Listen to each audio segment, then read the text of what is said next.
뉴스투데이 주요 뉴스입니다.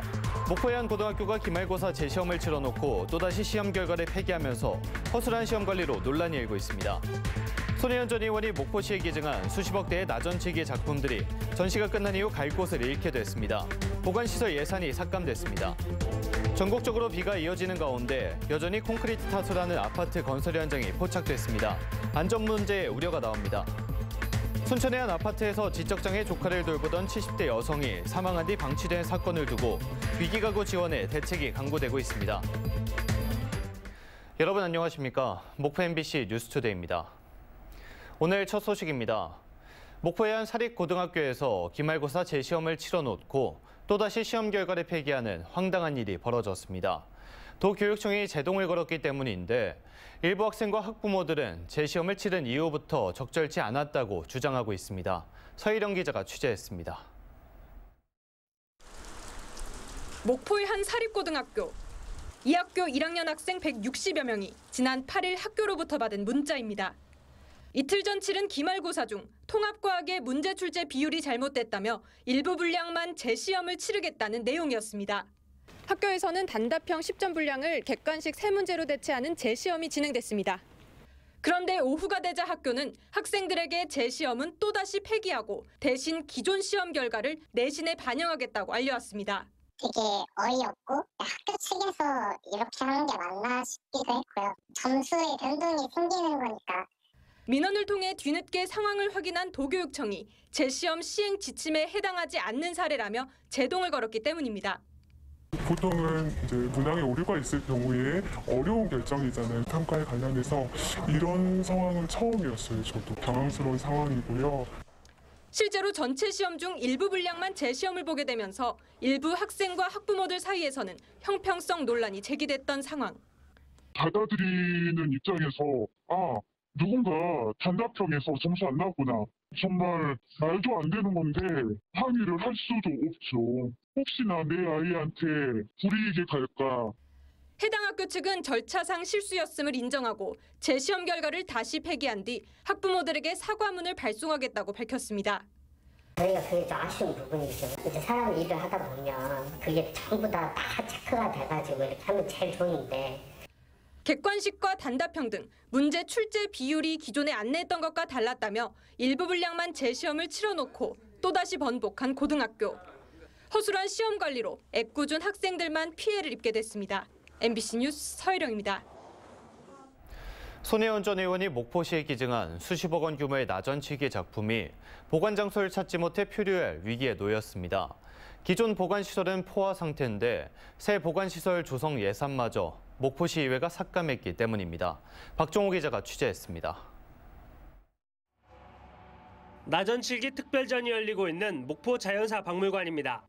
근현대 나전칠기 작품 134점이 전시돼 있는데 90% 가까이가 손혜원 전 의원의 기증품입니다. 특별전 이후 관람 인원은 3만 9천여 명으로 지난해 같은 기간보다 만여 명 늘었습니다. 문제는 전시회가 끝나는 내년 2월 이후입니다. 전시 이후 나전칠기 작품을 보관할 장소를 찾지 못했기 때문입니다. 현재 목포시 문화예술 보관시설은 모두 5곳. 고가의 나전칠기는 온도와 습도 조절 등이 가능한 수장고에 보관해야 하지만 이미 포화 상태입니다. 이 수장고 포화 상태에 이르고 있습니다. 일단 자연사 박물관만 하더라도 처음에 이제 오픈한 상태에서 많은 이제 연구와 이렇게 조사를 통해서 기존에 가지고 있던 전시품들이 많이 늘어나고 있습니다. 이 때문에 감정가 기준 33억 원의 나전칠기 기부품을 보관하기 위한 예산 3억 원을 편성했던 목포시. 목포시 의회의 반대에 부딪혔습니다. 도시건설위원회는 목포시가 편성한 예산 가운데 3천만 원만 남기고 2억 7천만 원을 삭감했습니다. 기간제 근로자 등 보수, 나전칠기 수장고, 시설관리 인부임 등입니다. 삭감 사유, 단계별 사업계획 수립하여 추후 예산 확보하기 바람.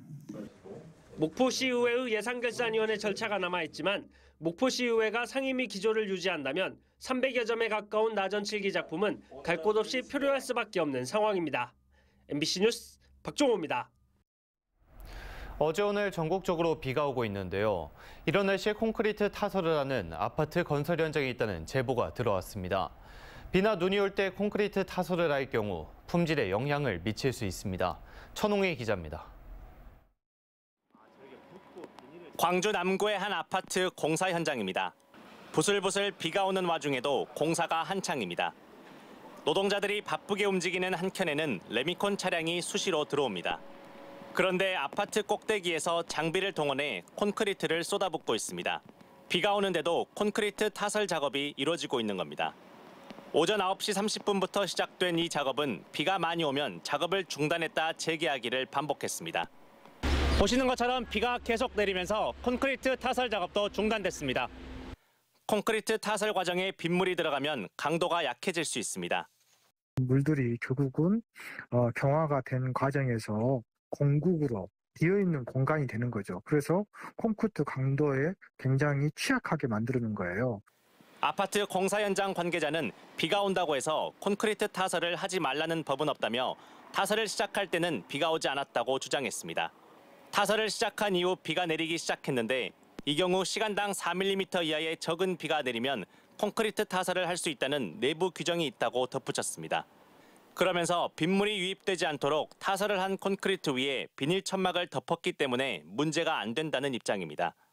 여기저기 타설할 경우 슬라브에 비닐로 이런 것도 보양을 하고 200mm다 두께가 그러면 205mm 정도 만약에 두껍게 하면 아마 지금도 그렇게 타설하고 있을 겁니다. 2022년 광주 화정동 아이파크 아파트 붕괴 사고와 2023년 인천 아파트 주차장 붕괴 사고는 콘크리트 강도 부족이 주요 원인이었습니다. 국토교통부는 최근 비 오는 날 콘크리트 시공을 원칙적으로 막는 방향으로 일반 콘크리트 표준 시방서를 개정하겠다고 밝혔습니다. 꼭 공사를 해야 하는 경우에는 구체적인 조치사항을 마련하겠다고 했습니다. 비를 맞아가며 콘크리트 타설을 해도 되는지에 대한 명확한 법적 근거가 없는 상황에서 건설사들은 자체 규정을 내세우며 빗속 콘크리트 타설을 강행하고 있습니다. MBC 뉴스 천홍입니다. 고금리와 고물가 등으로 인한 경기 침체 여파로 요즘 지역 경제 사정, 그야말로 말이 아닙니다. 이 같은 어려운 지역 경제 위기를 헤쳐가기 위해 지역 상공인들과 국회의원들이 일자리 창출과 함께 지역 현안 해결에 적극 협력하기로 했습니다. 한신고 기자의 보도입니다. 지역 경제 주축 산업인 건설과 가전, 경기 침체와 원자재가 인상이란 직격탄을 맞아 거래 절벽 사태를 맞는 등 지역 경제에 짙은 먹구름이 드리워졌습니다. 더욱이 광주에서만 150개가 넘는 협력업체가 800억 원이 넘는 납품 대금을 받지 못한 대유 위니아그룹의 법정관리 여파는 900명이 넘는 근로자들의 임금 체불이라는 아픈 현실로 다가오고 있습니다. 운전자원과 신규 매출차를 확보하기 위해 피를 말리는 하루하루를 보내고 있으며 건설사들 또한 벼랑번대에 서 있는 실정입니다. 지역 상공인들과 국회의원들이 마주 앉은 간담회에서는 이 같은 지역 경제에 대한 위기의식을 함께했습니다. 특히 고물가와 고금리 등으로 지역 상공인은 물론 서민들의 고통이 크다며 일자리 창출과 지역 혁신 역량 강화 등을 통해서 함께 헤쳐나가자고 한 목소리를 냈습니다. 제2, 제3의 환경 일자리를 하는 것이 지금 연간 7,000명 이상 빠져나가는 젊은 사람들에게 대기업이 되었음으로써 고용 기회를 창출해주고 특히 지난 4월 특별법이 통과됐는데도 10년 넘게 제자리 걸음만 하고 있는 군공항의 조속한 이전 해법 찾기, 그리고 광주 대구 철도 특별법의 연내 제정으로 두 지역의 상생 발전과 함께 미래 성장 동력을 확보해야 한다고 강조했습니다. 대구 시민과 광주 시민들이 수십 년간의 영원으로 있는 법안이고 공급이 수요를 창출할 수 있는 철도 사업이기 때문에 반드시 법이 통과되었으면 좋겠다. 또 서민 경제의 어려움을 어루만지기 위해서 정부가 100% 삭감한 지역화폐 예산의 부활, 그리고 넘쳐나는 미분양 아파트 문제를 풀기 위해 일정 기간 과세를 유예하는 등 위기의 지역 경제를 살리기 위해서 소통과 협력을 강화해 나가기로 했습니다. MBC 뉴스 한신구입니다. 정부는 현재 광양항을 통한 포괄적 개념의 한국형 스마트 항만 모델을 구상하고 있습니다. 여수 광양항만공사가 이를 위한 첫 단계로 항만 자동화 테스트베드 구축 사업을 이달 안에 발주할 예정입니다. 최우식 기자가 보도합니다. 광양항 컨테이너 부두만의 특징적인 기능은 부두의 성능 개선을 위한 실험과 실증이 가능한 시험 검증 영역이 있다는 점입니다. 정부가 광양항 3단계 2차 부두 내선석에 국내 첫 한국형 스마트 항만 구축을 추진하는 것도 이처럼 항만 기술 산업을 선도하는 장점 때문에 가능했습니다. 광양항 스마트 항만 구축 사업은 이미 2021년 말 예비 타당성 조사를 통과해 120대 국정 과제와 지방시대 지역 과제에 선정됐고 긴축 재정 기조에도 불구하고 당초 사업비보다 1,000여 원이 증액된 7,371억 원이 투입될 예정입니다. 여수 광양항만공사는 이 같은 스마트 항만 구축을 위한 첫 사업으로 2027년 6월까지 2개 선석, 29년까지 4개 선석에 항만 자동화 테스트베드를 구축합니다. 공사 측은 이를 위해 이달 안에 기반 시설과 자동 하역 장비로 나누어 발주합니다. 토목, 건축, 기계, 전기, 통신 이런 부분들을 다 묶어서 저희가 일괄 입찰 방식으로 기반 시설 공사를 발주를 하고요. 그다음에 이제 그런 부분이 이제 세팅이 되면 위에 이제 실질적인 장비가 들어옵니다. 우리 컨테이너 크레인이 들어오고요. 그다음에 야적장에 있는 장비가 들어오고. 정부는 이렇게 광양항에서 완전 자동화 항만 구축 기반을 다지고 핵심 장비인 무인 이송 장비의 부품 국산화율을 50% 이상 끌어올려 국내 주요 항만에 확대 보급한다는 구상입니다. 이 사업이 이제 끝나고 이제 확대 보급되고 그런다면 이제 국내에서도 실질적으로 부두 안에 사람이 없는 부두, 원격으로 조정하거나 자율로 운행하는 그런 부두를 저희가 꿈꾸고 있고요. 그걸 만들기 위해서 지금. 광양항은 이번 자동화 부두 구축 사업을 통해 자동화와 지능화를 접목한 최초의 한국형 스마트 항만, 생산성과 안전성을 갖춘 친환경 항만으로 거듭날 전망입니다. MBC 뉴스 최우식입니다. 지난주 순천의 한 아파트에서 70대 여성이 50대 지적장애 조카를 돌보다 사망한 뒤 방치된 사건을 두고 지자체 사회 안전망에 구멍이 뚫린 것 아니냐는 지적이 나오는데요. 홀로 사는 노인 인구가 늘고 있는 만큼 쓸쓸한 죽음을 막기 위한 대책 마련과 인식 개선이 필요해 보입니다. 유민호 기자입니다. 50대 지적장애 조카를 돌보다 지난 5일 순천의 한 아파트에서 숨진 채 발견된 70대 여성 강모 씨. 시신이 부패했을 정도로 사망 후 발견되기까지 일주일이 넘었을 것으로 추정되지만 외부와 차단된 채 시간이 흘렀습니다. 일주일씩이나 다 몰랐다고 하셔가지고. 저도 몰랐어요. 한 번도 없어요. 조카는 장애인 지원센터에서 평소 활동 지원사의 도움을 받았는데 지난달 해당 지원사가 다쳐 병원에 입원했습니다. 순천시는 대체 인력을 구해주기로 했으나 강 씨가 이를 원치 않으면서 공백이 생긴 겁니다. 강 씨는 지난달 20일 이후 지원센터와 보름쯤 연락이 끊긴 것으로 파악됐는데 지자체가 노인과 중증장애인을 방치한 것 아니냐는 지적이 나왔습니다. 사건 이후 순천시는 지역 내 읍면동장을 대상으로 돌봄 관리 교육을 실시하고 지원센터에 경고 조치하는 등 대비책 마련에 나섰습니다.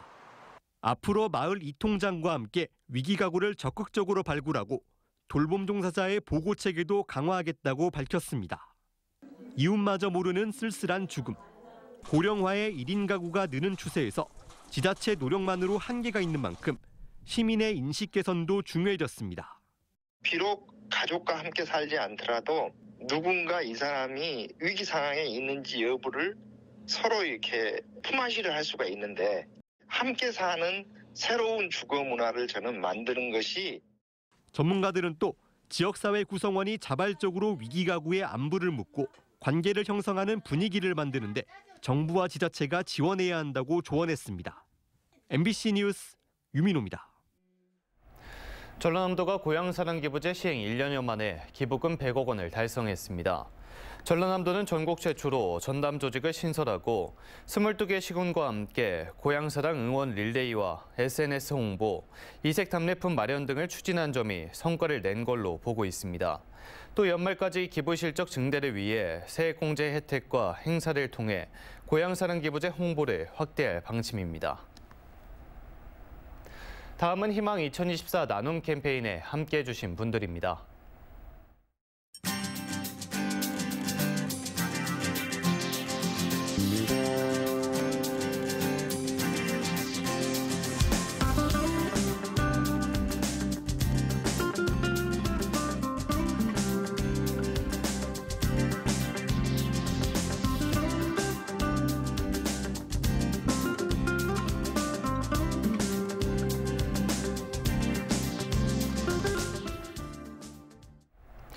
성금을 보내주신 모든 분들께 감사드립니다. 다음 뉴스입니다. 최근 11년간 수능 성적을 분석한 결과 전남 지역 학생들은 영어 과목이 특히 취약한 걸로 나타났습니다. 최근 발표된 교육부의 전년도 수능 시험 분석 결과에 따르면 전남의 국어 표준 점수 평균은 93.3, 수학 93.4로 전국 17개 시도 가운데 15위를 차지했습니다. 또 절대평가인 영어의 경우 90점 이상인 1등급 비율이 3.2%로 서울의 10.1%보다 크게 뒤졌고 80점 이상인 2등급 이상 비율도 14.2%에 불과했습니다. 교육계에서는 최근 11년간 전남 학생들의 수능 등급 하락이 국어의 경우 50%, 수학도 52%에 달한다며 학력 향상 대책이 시급하다고 지적했습니다. 내일 김영록 전남지사가 무안군 도민과의 대화를 개최하는 가운데 군공항 무안 이전에 반대하는 무안 군민들이 강경투쟁을 예고하고 나섰습니다. 광주 군공항 무안 이전 반대 범대위는 한평 도민과의 대화는 대화의 장이 아닌 김 지사가 일방적으로 한평 군민을 설득하는 장이었다며 그런 무의미한 대화는 필요 없는 만큼 도민과의 대화를 원천 봉쇄하겠다고 강조했습니다. 전국 17개 시도 여성 CEO들이 진도에서 1박 2일 일정으로 국제정세 대응 경영연수에 참여하고 있습니다. 전국 여성 CEO 경영연수는 국내 여성 기업인들이 경험과 정보를 공유하고 네트워크를 강화하는 취지로 매년 열리고 있으며 전남에서 열린 건 이번이 처음입니다. 이번 연수에서는 지역별 경영 우수 사례 발표에 이어 울림 삼방 등 지역 탐방도 진행될 예정입니다. 한국과 중국의 1인자들이 맞붙는 국제바둑대회가 신안군에서 내일까지 사흘 동안 열립니다. 신안증도 갯벌체험센터에서 열리는 이번 대회에는 우리나라 선수 4명과 중국 선수 4명 등 모두 8명이 경기를 치르고 우승은 3억 원, 준우승에는 1억 원의 상금이 걸렸습니다. 목포 MBC가 연속 보도한 전남도청 사무관리비 비리 의혹 단독 보도가 2023년 광주 전남 민주언론상 대상에 선정됐습니다. 광주 전남 민주언론 시민연합은 전남도청 사무관리비 연속 보도에 대해 700억 원에 이르는 전남도청의 사무관리비를 집행하는 과정에서 혈세를 횡령하는 공직사회의 잘못된 관행을 집요하게 파헤친 탐사보도의 모범이라고 평가했습니다. 무안군은 연말연시를 맞아 남학중앙공원에 8m 높이의 대형 크리스마스 트리를 설치했다고 밝혔습니다. 무안군은 지난 2020년부터 대형 트리와 주변을 밝히는 조명, 포토존 등을 설치해 야경을 꾸며왔으며 내년 설 명절까지 오후 5시 30분부터 밤 11시 사이 트리를 점등할 예정입니다. 정의당 전남도당이 전남 지역 초등학생과 청소년을 대상으로 100원 버스를 전면 시행해야 한다고 정부와 전라남도에 제안했습니다. 이들은 어릴 적 대중교통 이용 경험이 많을수록 성인이 되어서도 대중교통 이용률이 높다는 연구 결과를 근거로 이같이 제안했으며 가계 소비 지출에서 16.4%를 차지하는 교통비 부담을 줄이고 온실가스 배출량을 줄이는 효과도 있다고 강조했습니다. 목포의 한 수입차 서비스 센터에서 차량을 훔친 뒤 인도에 버리고 달아난 용의자가 신고 일주일 만에 체포됐습니다.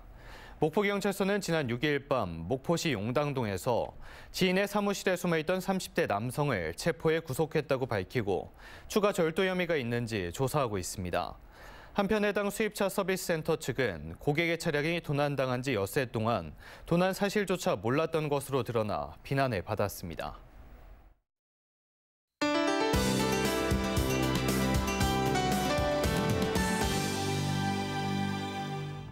오늘 오후까지 전남 곳곳으로 가끔 비가 내리겠습니다. 예상 강수량은 목포와 전남에 5에서 10mm인데요. 빗길이 미끄러울 수 있는 만큼 출근길 교통안전에 유의하셔야겠습니다. 목포를 비롯한 전남 해안가를 중심으로 강풍특보가 발효 중입니다. 순간 시속 70km 이상의 매우 강한 바람이 예상되는데요. 시설물 관리 잘해주셔야겠습니다. 다음은 자세한 지역별 날씨입니다. 아침 기온 목포와 무안이 9도 안팎으로 출발하면서 낮 기온은 11도 보이겠습니다. 남해안 지역 강진과 완도의 아침 기온 10도 안팎 보이고 있고요. 낮 기온은 12도에서 13도 선 예상됩니다. 흑산도, 홍도, 최서남단, 가거도의 낮 기온 11도 보이겠습니다. 물결은 최고 5m까지 거세게 일겠습니다. 서해 남부와 남해서부 전 해상에 풍랑특보가 발효 중인 가운데 오늘 해상에는 바람이 매우 강하게 불겠고요. 물결도 최고 4에서 5m로 거세게 일겠습니다. 다음 만조 시간은 오후 1시 50분입니다. 목요일부터 주말까지 우리 지역에 비나 눈이 내리겠습니다. 일요일부터 다시 영하권 추위도 예상됩니다. 날씨였습니다. 이상으로 목포 MBC 뉴스투데이를 마칩니다. 함께해 주신 여러분 고맙습니다.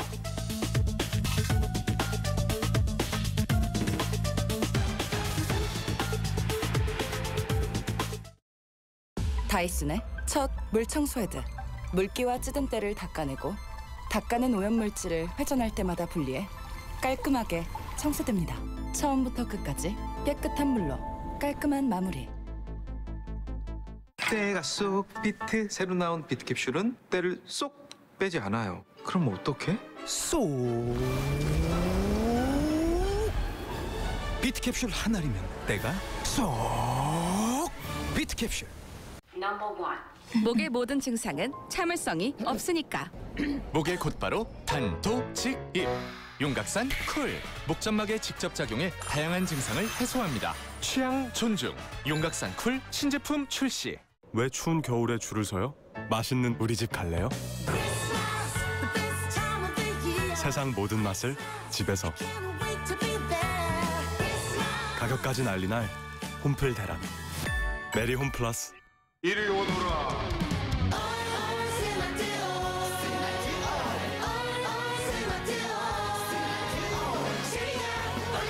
1등 스마트홀로 우리 아이 교과 맞춤 인진 스마트홀. 아 뜨거. 어우 뜨거. 온도 왜 이래? 불안하지? 온수 나비행 기술을 써봐. 동시에 써도 일정한 온수 온도. 국가대표 컨덴싱. 요즘 제가 여기에 푹 빠져 삽니다. 전국 최고의 맛을 자부하는 쭈꾸미 요리. 다양한 참수 찜질방과 비벼 먹고 싸 먹고 계속 먹고 싶은 쭈꾸미. 맛은 어떠세요? 아이고 드셔보세요. 도곡 불쭈꾸미 황토 참숯가마. 다이슨 에어 스트레이트. 젖은 모발에 드라이와 스트레이트를 동시에 가열된 플레이트 없이 바람으로 투인원 기능으로 빠르게.